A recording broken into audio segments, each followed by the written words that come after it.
저는 오늘 본문의 말씀을 가지고 부활하신 예수님께서 만난 이들, 이런 제목으로 하나님 말씀을 증거하도록 하겠습니다. 예수님의 부활을 상세하게 설명해 둔 성경장이 있습니다. 고린도전서 15장이지요. 이 고린도전서 15장을 보면 누가 부활의 예수님을 만났는지 그 내용이 나와 있습니다. 거기에 반하여서 오늘 본문에도 부활하신 예수님을 만난 사람들이 나옵니다. 고린도전서 15장은 포괄적으로 얘기하고 있다면 오늘 본문 누가복음 24장에서 예수님을 만난 사람들은 그 예수님을 만난 사람들의 상태를 얘기해 주고 있습니다. 그들은 정말 절망적인 상태였습니다. 그러나 부활의 예수님을 만나고 그들은 바뀌었다는 거예요. 저는 오늘 부활하신 예수님을 만났던 세 종류의 사람을 여러분들에게 소개하고, 혹시 우리가 이 중에 속한다면 우리도 부활하신 예수님을 만남으로 인하여서 새로운 희망을 얻고 복음을 누리시는 복된 성도님 되시기를 축복합니다. 부활하신 예수님께서 만난 이들, 첫 번째, 근심하는 여인들입니다. 제가 4절과 5절을 읽도록 하겠습니다. 이로 인하여 근심할 때에 문득 찬란한 옷을 입은 두 사람이 곁에 섰는지라 여자들이 두려워 얼굴을 땅에 대니 두 사람이 이르되 어찌하여 살아있는 자를 죽은 자 가운데서 찾느냐. 오늘 본문에 나와 있는 이 근심하는 여인들, 이 근심하는 여인들은 근심하는 자들을 대표해주고 있습니다. 예수님께서 처음으로 만나신 사람들은 바로 근심하는 자들이었습니다. 예수님께서 공생의 사역을 하시면서 제자들에게 수차례에 걸쳐서 나는 죽을 것이다, 그리고 부활할 것이다 얘기를 해주셨어요. 이 여자들도, 이 여인들도 예수님께서 죽으시고 부활한다는 얘기를 들었을지도 모릅니다. 그러나 여러분, 상식적으로 사람이 죽어서 다시 살아난다는 거, 이건 정말 믿기가 어렵죠.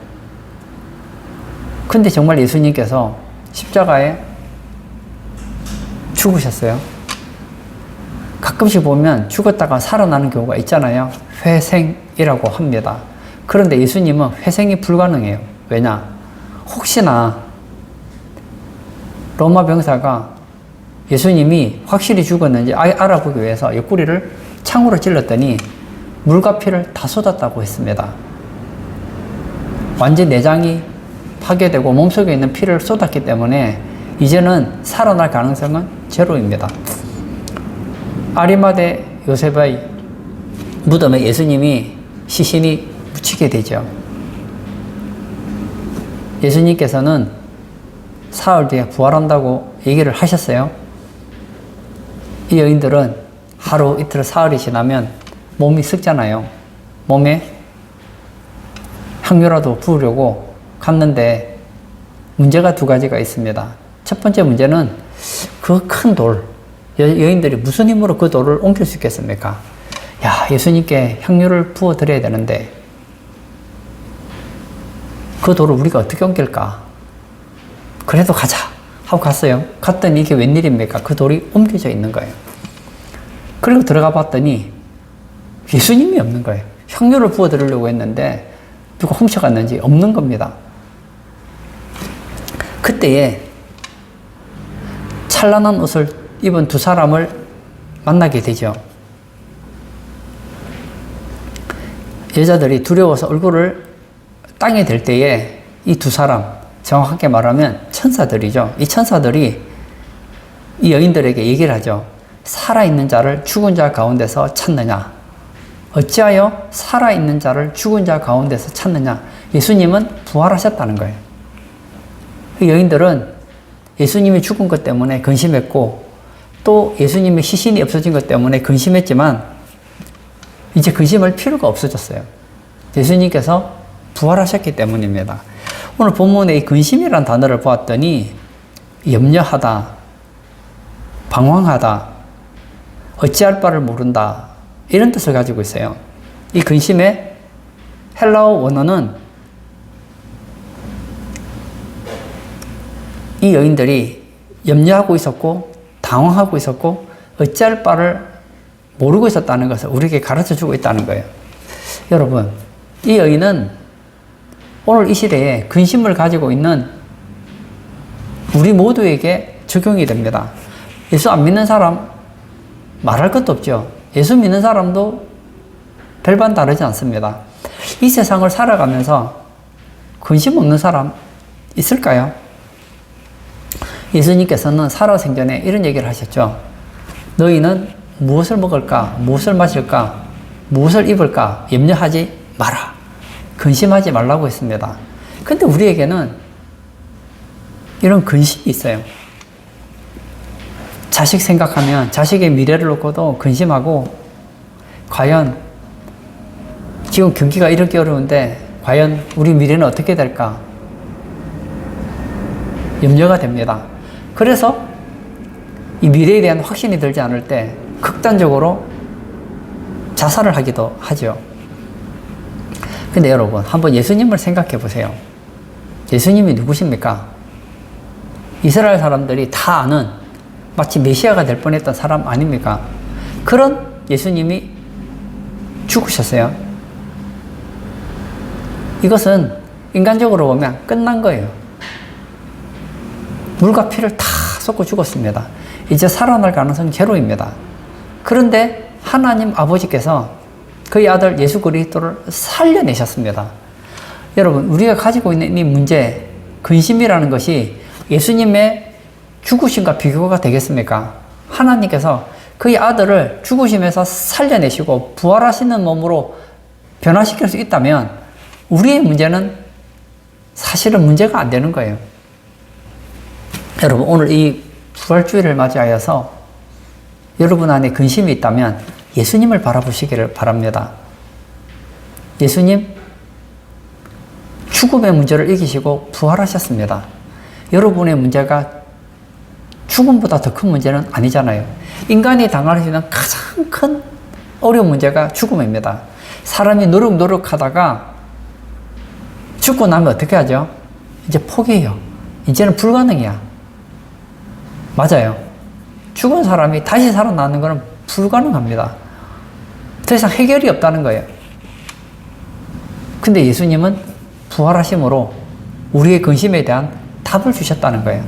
제가 좋아하는 찬송가 가사 중에 주 하나님 독생자 예수, 이런 찬송이 있습니다.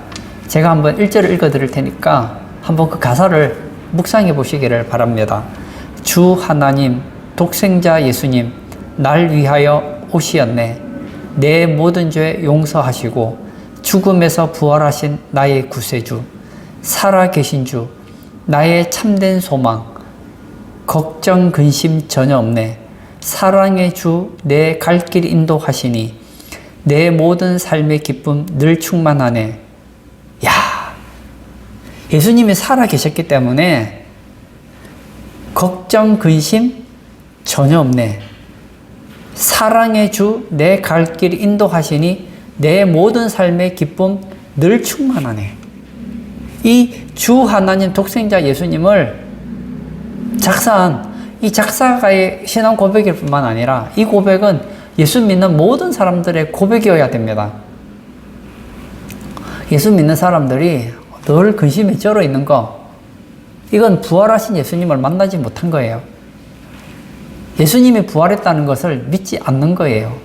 오늘 예배 참석하신 사랑하는 성도님, 주 하나님 독생자 예수님, 이 가사를 한번 묵상하시기를 부탁드립니다. 그리하여서 이 가사의 내용이 여러분의 고백이 되기를 원합니다. 살아계신 주, 나의 참된 소망, 걱정 근심 전혀 없네. 걱정 근심이 없으면 기뻐야죠. 사랑의 주 내 갈 길 인도하시니 내 모든 삶의 기쁨 늘 충만하네. 오늘 부활주일을 맞이하여서 근심이 있으신 분이 계신다면 여러분의 모든 근심은 사라지고 여러분의 삶에 기쁨이 늘 충만하시기를 축복합니다. 부활하신 예수님께서 만난 이들, 첫 번째, 근심하는 여인들이었습니다. 그들은 근심하는 자들이었습니다. 그러나 부활의 예수님을 만나고 그들의 근심이 해결되었습니다. 오늘 이 부활주의를 맞이하여서 우리 안에 있는 이 모든 근심, 부활의 예수님을 만나심으로 우리의 근심이 변하여 기쁨이 되시기를 축복합니다. 두 번째, 믿지 않는 사도들입니다. 제가 11절을 또 읽도록 하겠습니다. 사도들은 그들의 말이 허탄한 듯이 들려 믿지 아니하나. 믿지 않았다. 이 믿지 않는 사도들은 믿지 않는 자들을 가리켜 줍니다. 여기서 믿지 아니하나, 여기 사용된 헬라어 원어의 뜻은 듣지 않는다, 불순종하다, 신뢰하지 않다, 이런 뜻을 가지고 있습니다. 예수님께서는 제자들에게 수차례에 걸쳐서 나는 죽을 것이다, 그리고 부활할 것이다 얘기를 해주셨어요. 들었어요. 그러나 듣지 않았습니다.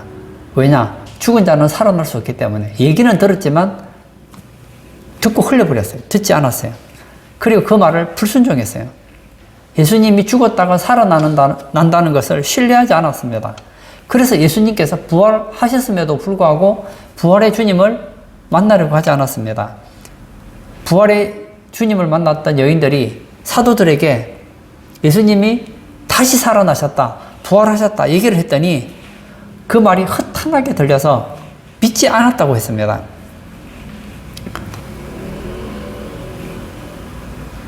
여러분 어떻습니까? 우리 교회 다니잖아요.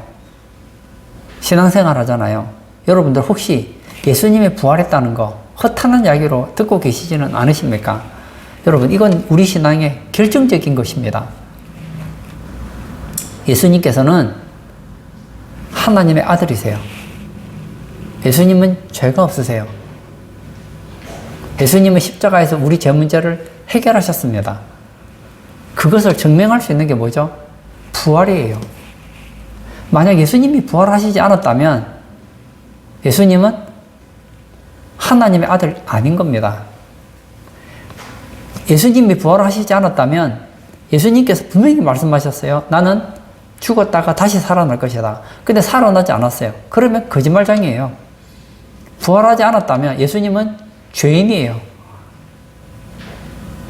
아니, 죄 문제를 해결하지 못한 사람이 십자가에 죽는 게 우리랑 무슨 상관이 있느냐고요. 그래서 고린도전서 15장에는 예수님께서 부활하지 않았더라면 우리의 소망도 없다고 얘기했습니다. 그런데 너무 감사한 것은 예수님께서 부활하시고 분명히 부활하셨어요. 그리고 그냥 바로 승천하시면 사람들이 모를 수 있잖아요. 부활한 건 사실이지만 사람들이 모를 수 있잖아요. 근데 너무 감사한 것이 예수님께서는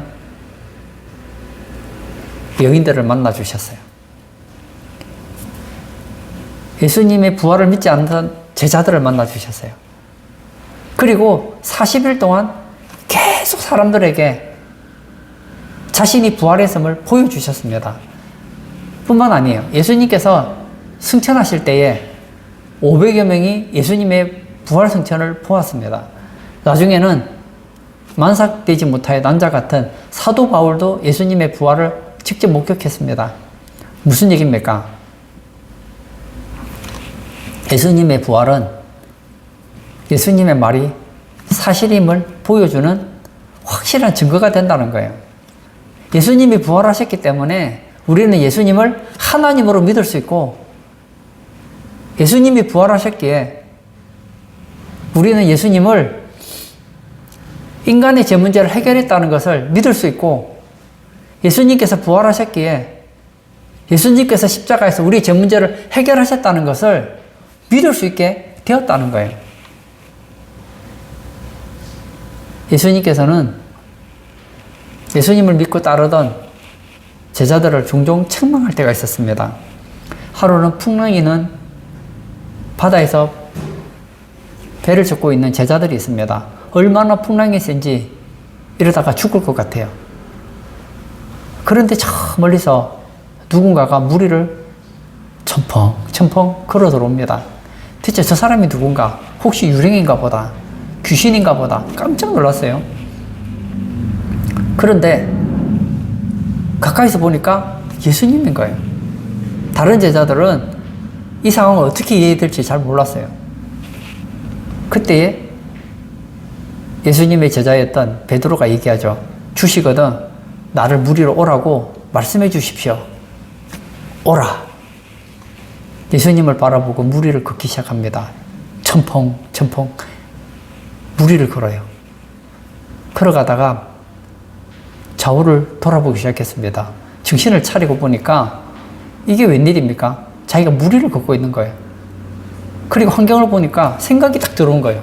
사람은 무리를 걸을 수 없는데 그 순간 물에 빠지는 거예요. 그때 예수님께서 이렇게 얘기하시죠. 왜 의심하느냐? 믿음이 적은 자야. 하고 책망을 받았던 거 보지 않습니까? 그리 끝났습니까? 아니죠. 예수님께서 배에 오르시니 물이 잔잔해졌습니다. 그게 무엇을 말해줄까요? 베드로가 다시 무리를 걸었다는 거 아니겠습니까? 오늘 예배에 참석하신 사랑하는 성도님, 우리는 부활의 예수님을 믿습니다. 믿음에도 불구하고 때때로 예수님의 부활을 의심할 때가 있습니다. 근데 여러분 의심하지 않아도 돼요. 이미 부활하신 예수님을 만난 수많은 증인들이 있다는 거예요. 그러므로 예수님의 부활은 확실하기 때문에 의심할 필요가 없는 거예요. 저는 예수님을 생각하면서 그런 생각이 들 때가 많았어요. 아니 예수님 믿는 게 얼마나 쉬운데 왜 안 믿을까? 그 생각을 가졌어요. 그런데 아니더라고요. 성령이 아니고서는 예수를 주시라고 고백할 수 없다고 성경은 얘기하고 있습니다. 저는 너무 감사해요. 이 부활주의를 맞이하여서 내가 예수님을 믿고 있다는 것이 얼마나 감사한지 모릅니다. 여러분, 예수님을 바로 믿는 거 인간적으로 불가능합니다. 이스라엘에 예수라는 한 사내아이가 태어났어요. 그건 역사적인 사실이니까요. 근데 그 아이가 알고 봤더니 하나님의 아들이래요. 하나님이래요. 이거 무슨 말도 안 되는 소리를 합니까? 그뿐만이 아니에요. 예수님 이 땅에 왔어요. 여러분, 아이가 태어나려면 어떻게 되죠? 여자의 몸속에 남자의 씨가 들어가서 그래서 아이가 태어나는 거 아닙니까? 그런데 아버지 없이 아이가 태어났대요. 이게 무슨 말이 안 되는 소리 아닙니까? 그리고 여러분 사복음서를 보세요.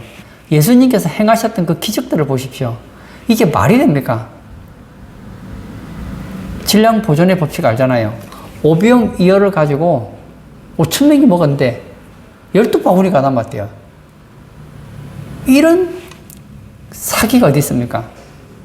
그러니까 죽었어요. 죽었는데 또 사흘 만에 또 살아났다네요. 이야, 예수님 믿기 진짜 힘듭니다. 그 정도는 그래 이해가 돼요. 죽었다가 살아난 사람들은 가끔씩 있으니까 이해가 돼요. 그리고 나서 어떻게 했답니까? 예수님이 구름을 타고 하늘 올라가셨대요. 예수님이 손오공입니까? 말이 안 되잖아요. 말이 안 되는데 저는 믿습니다. 이게 뭐라고요? 은혜라는 거예요. 오늘 이 부활주일에 참석하신 사랑하는 성도님, 우리 성도님들은 예수님을 믿을 것입니다. 여러분이 믿음이 좋아서 믿는 거 아닙니다. 하나님께서 우리에게 성령을 보내주셔서 예수님을 믿게 만들어 주신 거예요. 제가 예전에 한 선배를 만난 적이 있었습니다. 그 사람은 불신자였어요. 저는 예수 믿는 신자죠. 나보고 묻더라고요. 심영환 씨, 예. 내가 한 가지 질문이 있어요. 예, 질문하세요. 기독교에서는 예수님이 남자 없이 태어났다고 하는데 정말 믿어요? 이러는 거예요, 나보고. 상식적으로 말이 안 되잖아요. 네, 믿습니다. 성경에 보니까 자기가 성경을 봤더니 막 예수님께서 온갖 기적들을 일으키시잖아요. 소설도 아니고 실제로 예수님 일으켰다고 믿어요? 믿습니다.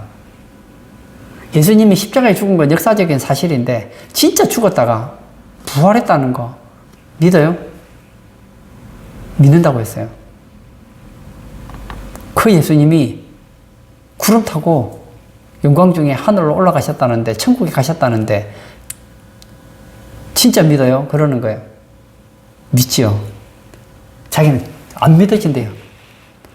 이게 뭐예요? 은혜라는 거예요. 은혜. 우리가 오늘 부활주의를 맞이해서 부활의 예수님을 믿을 수 있는 것은 두 가지 이유 때문입니다. 이것은 역사적인 사실이기 때문에 우리는 믿을 수 있어요. 뿐만 아니라 성령께서 우리에게 예수를 믿고 싶은 마음을 불어넣어 주셨다는 거예요.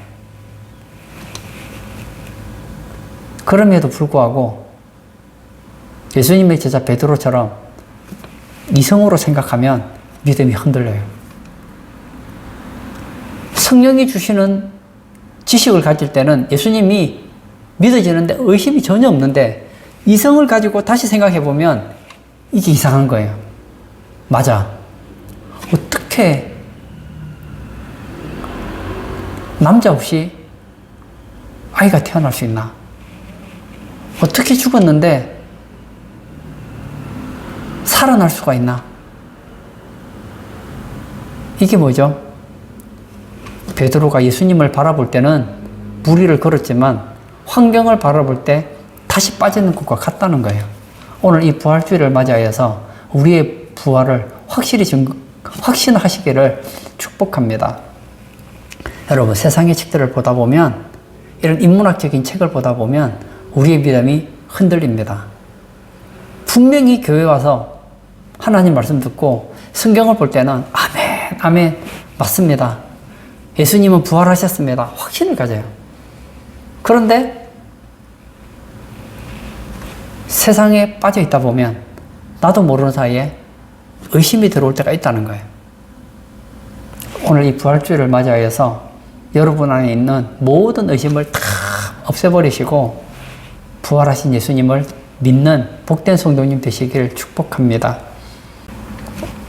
부활하신 예수님께서 만난 이들, 첫 번째, 근심하는 여인들을 만나셨습니다. 이들은 바로 근심하는 자들을 가리켜 줍니다. 두 번째, 믿지 않는 사도들은 믿지 않는 자들을 보여줍니다.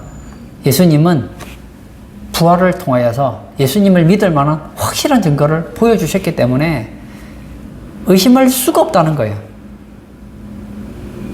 한두 사람이 아니에요. 수백 명이 보았습니다. 그러므로 예수님의 부활을 불신하는 그런 성도님들 한 분도 없기를 축복합니다. 세 번째, 슬퍼하는 두 제자입니다. 16절과 17절을 보도록 하겠습니다.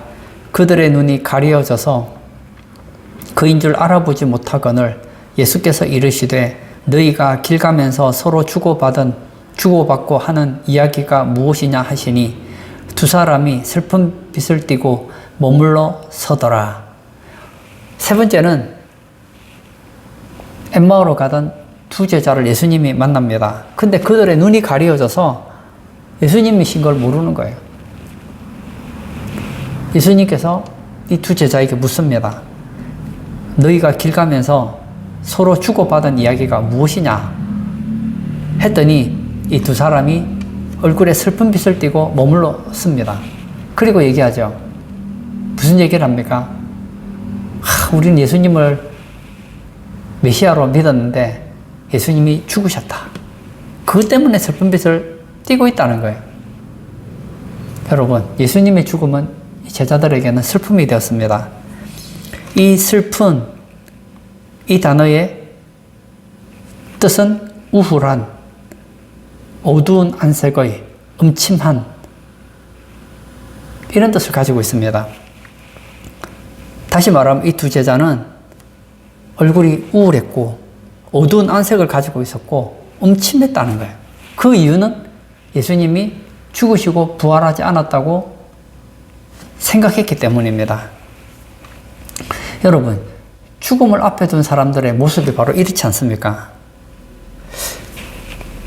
저는 제가 부목사 시절에 장례를 많이 갔었어요. 장례 식을 제가 인도하기도 하고, 장례식장에 가보면 여기저기서 장례를 하잖아요. 하면 우는 소리가 많이 들립니다. 또 화장터에 가도 그렇고 여기저기서 우는 소리가 들립니다. 슬픕니다. 그 슬퍼하는 가장 큰 이유가 어디 있을까요? 이제 다시는 만날 수 없다. 이 땅에서는 끝이다.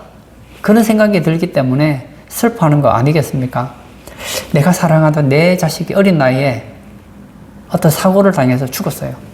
얼마나 마음이 아픈지 슬픈지. 이 아이는 살아날 수 없으니.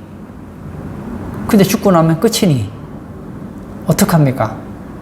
이제 영원히 헤어진다고 생각하니 그 슬픔이 더욱 큰 것이죠.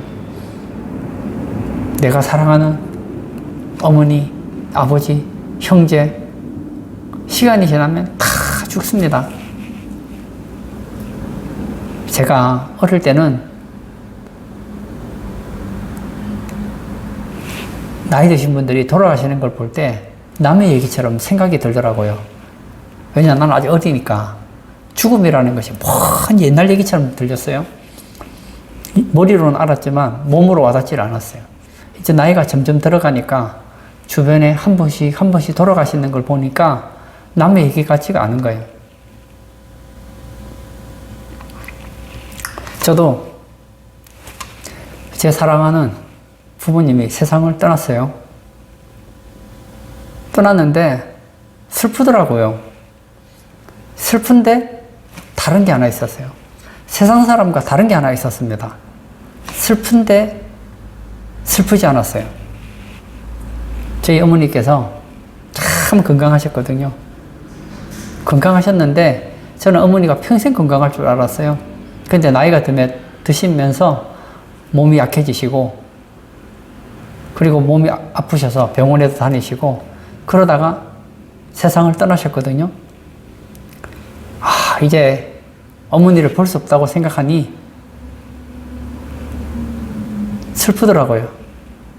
근데 또 기쁘더라고요. 모순 아닙니까? 왜 기쁜지 아세요? 만약에 어머니가 죽지 않고 계속 산다고 생각해 보세요. 100살, 200살, 300살 산다고 생각해 보세요. 그 아픈 몸을 가지고 영원히 죽지 않는다고 생각해 보세요. 이건 저주예요, 저주. 제가 만나러 갈 때마다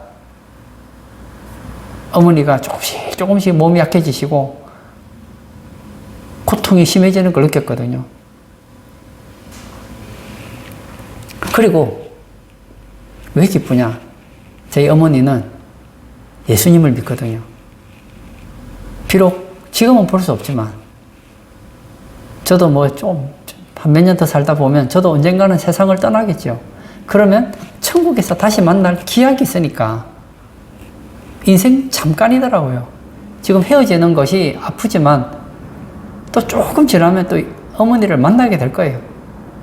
그걸 생각하니까 또 기쁜 거예요. 세상 사람들은 어떻습니까? 이제 이것이 끝이라고 생각하니 기쁨이 없지 않습니까? 오늘 예배 참석하신 사랑하는 성도님, 사랑하는 가족이 죽을 때 너무 슬퍼하지 마십시오. 죽음만 보지 마세요. 죽음 뒤에 있는 부활을 보세요. 예수님께서 죽으시고 사흘 뒤에 부활한 것처럼 예수 믿는 사람들도 예수님 이 땅에 다시 오시면 다 부활하게 된다는 거예요. 이 땅의 생명이 끝나는 순간 천국에서 영원토록 행복하게 살게 된다는 거예요. 사실은 이 땅에 사는 사람들이 고생이지 예수 믿고 죽는 사람은 복이에요. 요한계시록에 이런 말이 있습니다. 주 안에서 죽는 자는 복이다. 주 안에서 잠자는 자는 복이 있다 그랬습니다. 맞아요. 이 세상 살아가는 거 쉽지가 않잖아요. 이 세상의 생명이 끝나는 순간 우리는 천국에서 영원히 행복하게 살게 된다는 거예요. 그러므로 우리는 슬퍼하지 않을 수 있는 이유가 있다는 거예요. 결론을 짓고자 합니다. 예수님은 오늘 본문에 세 종류의 사람을 만나셨습니다. 예수님이 죽었다는 것 때문에 근심하는 여인들, 예수님이 부활했다는 것을 믿지 못했던 사도들, 예수님이 죽은 것 때문에 슬퍼했던 두 제자.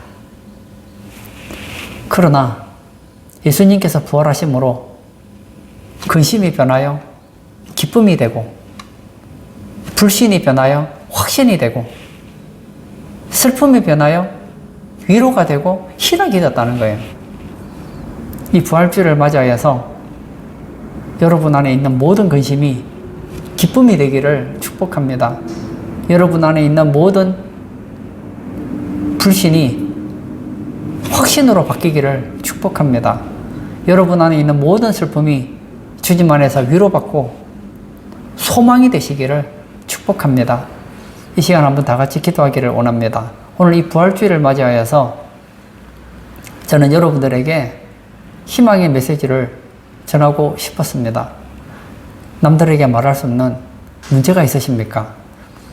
여러분이 당하고 있는 그 문제가 아무리 크다 하더라도 죽음보다 큰 문제는 없습니다.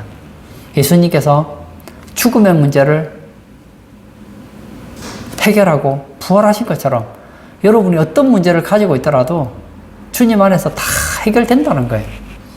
그러므로 이 시간 기도할 때 부활하신 예수님을 바라보며 내 안에 기쁨이 충만하기를 원합니다. 내 안에 예수님에 대한 믿음이 흔들리지 않기를 원합니다. 예수님의 그 부활을 바라보면서 소망을 가지고 살아가는 우리 모든 성도 되게 해달라고 우리 다 같이 기도하도록 하겠습니다.